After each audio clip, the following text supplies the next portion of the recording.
भगवान श्री राम को केवट ने नदी पार कराने के लिए क्यों मना कर दिया था? जाने इसके पीछे की वजह।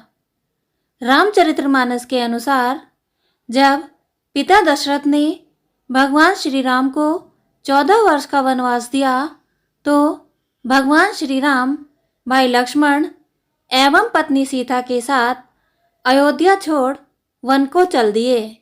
परंतु रास्ते में नदी पड़ती है जिसे पार करने के लिए श्री राम केवट को बुलाते हैं। परंतु क्या आप जानते हैं वह प्रसंग जब प्रभु राम के बार बार कहने पर भी केवट नाव नहीं लाए? अगर नहीं तो आइए हम आपको बताते हैं इस मार्मिक प्रसंग के बारे में। पहले जानते हैं कौन थे केवट। रामचरितमानस में वर्णित सभी पात्रों की अपनी अलग ही महिमा है, परंतु उन सभी श्रेष्ठ पात्रों में से कुछ सर्वश्रेष्ठ पात्र भी हैं, जैसे केवट। केवट को कोई पूजा पाठ, यज्ञ, होम आदि कुछ नहीं आता था, परंतु यह उनके मन की पवित्रता एवं पुण्य कर्मों का फल ही था जो भगवान श्री राम स्वयं चलकर उन तक पहुँचे। और फिर एक नदी के केवट ने भवसागर के केवट को नाव से गंगा के पार उतारा। श्री राम ने मांगी केवट से नाव। भगवान राम के नाव मांगने पर केवट ने उन्हें ऊपर से नीचे तक निहारा और वह जान गया कि यही भगवान श्री राम ही हैं, परंतु उसने नाव लाने से मना कर दिया, जिस पर भगवान श्री राम ने नाव न लाने की वजह पूछी। केवट ने उत्तर दिया और बोला, प्रभु मैं आपकी लीलाओं से अच्छी तरह अवगत हूँ। मैं जानता हूँ आपके चरणों की रज के जादू को, जो एक पत्थर को सुंदर नारी बना सकती है। अगर आपकी जादूगरी पद रज एक पाषाण जैसी कठोर वस्तु को नारी बना सकती है तो यह तो मात्र लकड़ी से बनी नाव है, इसका तो क्या ही हाल होगा।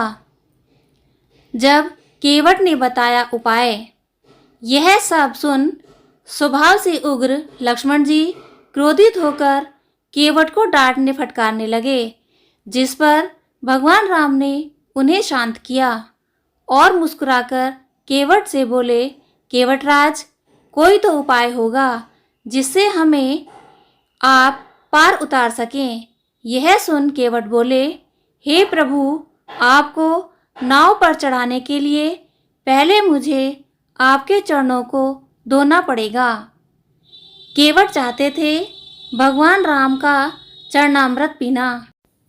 केवट के इन वचनों को सुनकर भगवान श्री राम उनकी इच्छा को समझ गए और हामी भरते हुए सीता एवं लक्ष्मण जी की ओर देखकर मुस्कुराने लगे।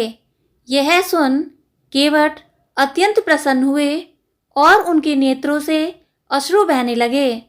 वे जाकर एक पात्र में गंगा जल लाए और बड़े ही प्रेम से प्रभु के चरण कमल धोकर चरणामृत का पान कर कृतार्थ हुए। प्रभु के चरणामृत से उन्होंने अपने पुरखों को भी तारा एवं खुद भी मोक्ष के अधिकारी बन गए। केवट ने लगाया श्री राम, सीता और लक्ष्मण जी को पार। इसके बाद केवट ने उन तीनों को नाव में विराजमान किया और प्रभु की रस माधुरी का पान करते हुए उन्हें पार उतार दिया। गंगा पार पहुंचकर केवट प्रभु को दंडवत प्रणाम करता है।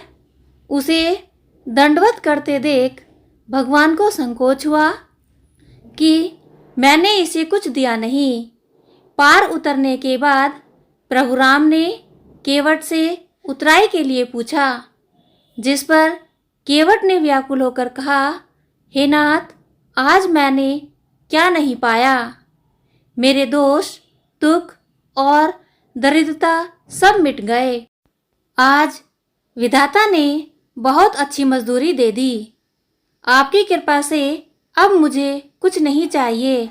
भगवान उसको सोने की अंगूठी देने लगते हैं तो केवट कहता है, प्रभु उतराई कैसे ले सकता हूँ? हम दोनों एक ही बिरादरी के हैं और बिरादरी वाले से मजदूरी नहीं लिया करते। आप भी केवट, मैं भी केवट। अंतर इतना है कि हम नदी में इस पार से उस पार लगाते हैं, आप भवसागर से पार लगाते हैं। हमने आपको पार लगा दिया। अब जब मेरी बारी आए तो आप मुझे पार लगा देना। प्रभु, आज तो सबसे बड़ा धनी मैं ही हूँ, क्योंकि वास्तव में धनी वो होता है जिसके पास आपका नाम है, आपकी कृपा है। आज मेरे पास दोनों ही हैं, मैं ही सबसे बड़ा धनी हूँ। यह कहकर भक्त और भगवान दोनों के नेत्र सजल हो उठे एवं भगवान राम और माता सीता केवट को आशीर्वाद देते हुए आगे की यात्रा पर निकले। जय श्री राम।